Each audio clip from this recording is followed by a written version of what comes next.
Master minds commerce చదవాలనుకునే 10th inter విద్యార్థుల తొలి ఎంపిక.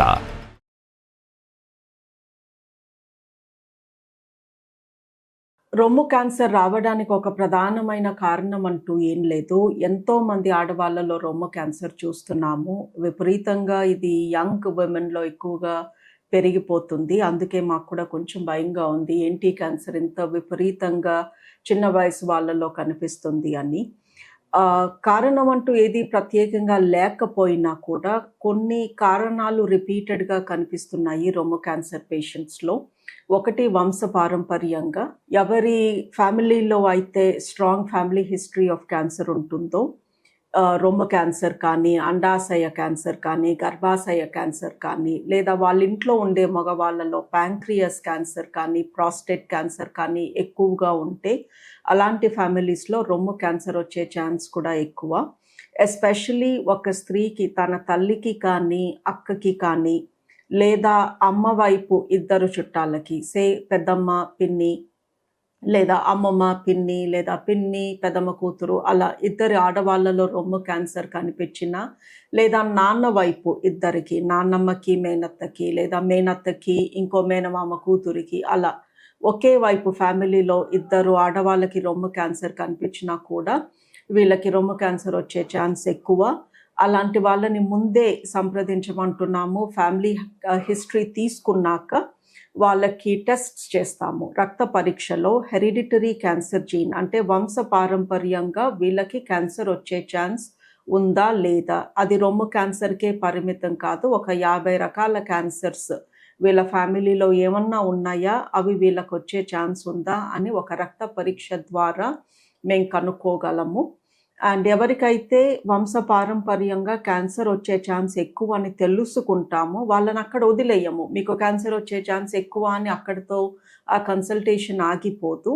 ఆ క్యాన్సర్ని ముందే పట్టుకోవడానికి ఏం చేయగలము, ఎలాంటి పరీక్షలు చేయగలము, అండ్ ఆ క్యాన్సర్ రాకుండా ఎలాంటి ప్రికాషన్స్ తీసుకోగలము, ఇవి కూడా డిస్కస్ చేస్తాము. ఎంతోమంది ఈ హెరిడిటరీ క్యాన్సర్ జీన్ టెస్ట్ చేయించుకుని దాని మూలంగా క్యాన్సర్ రాకుండా నివారించుకునే ప్రయత్నాలు చేస్తున్నారు చాలా సక్సెస్ఫుల్గా. ఇంకొక రిస్క్ ఫ్యాక్టర్ ఒబిసిటీ.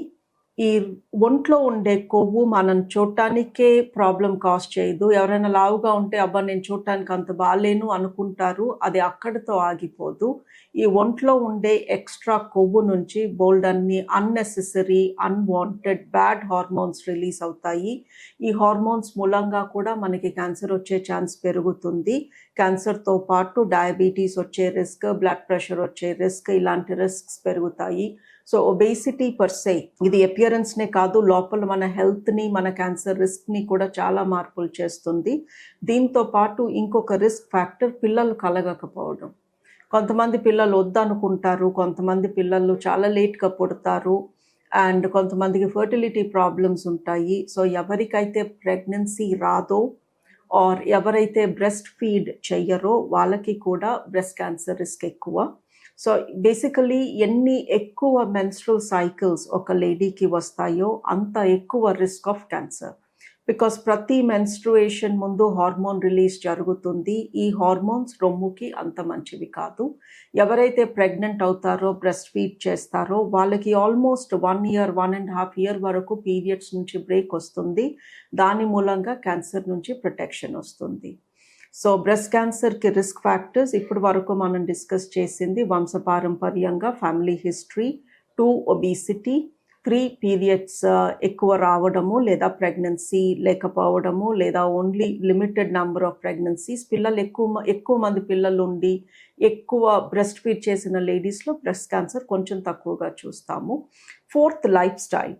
ఈ మధ్యన ఎందుకు యంగర్ పీపుల్లో మనము బ్రెస్ట్ క్యాన్సర్ ఎక్కువగా చూస్తున్నాము అంటే వాళ్ళ లైఫ్ స్టైల్ మారిపోయింది, ఫిజికల్ యాక్టివిటీ తగ్గిపోయింది, అండ్ ప్రాసెస్డ్ ఫుడ్ ఎక్కువగా తీసుకుంటున్నారు, రెస్ట్ తక్కువ తీసుకుంటున్నారు, స్ట్రెస్ ఎక్కువ ఫీల్ అవుతున్నారు. ఇవన్నీ కూడా add to the risk of cancer.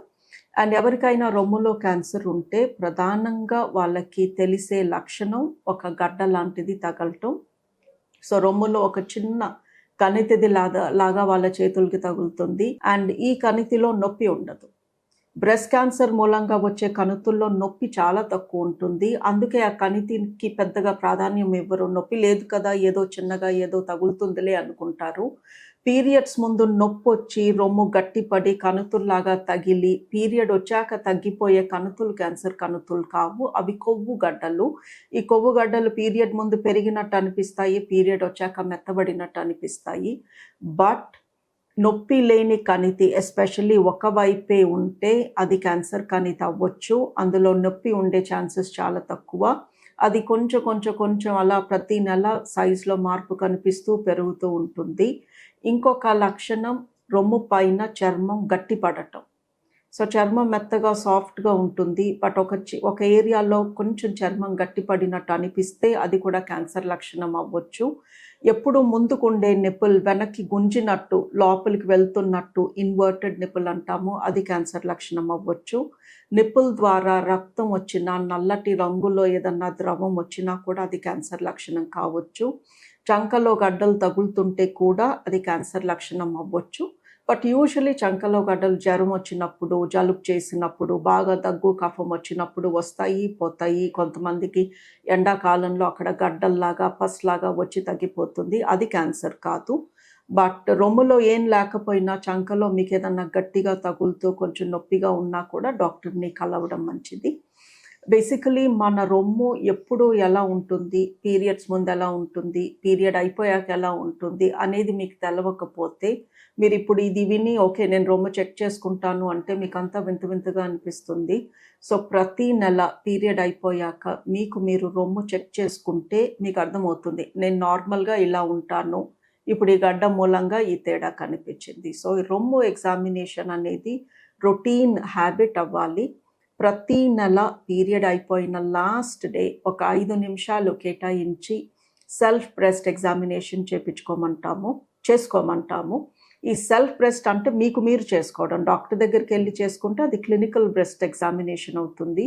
ఎలా చేసుకోవాలి తెలియకపోతే మీకు యూట్యూబ్లో చాలా సెల్ఫ్ బ్రెస్ట్ ఎగ్జామినేషన్ వీడియోస్ ఉన్నాయి. అవి చూసి మీరు వాటిని పాటించి ఇంట్లో సెల్ఫ్ బ్రెస్ట్ ఎగ్జామినేషన్ చేసుకుంటే ఇందాక మనం డిస్కస్ చేసిన ఏ తేడా కనిపించినా కూడా you can come to us soon.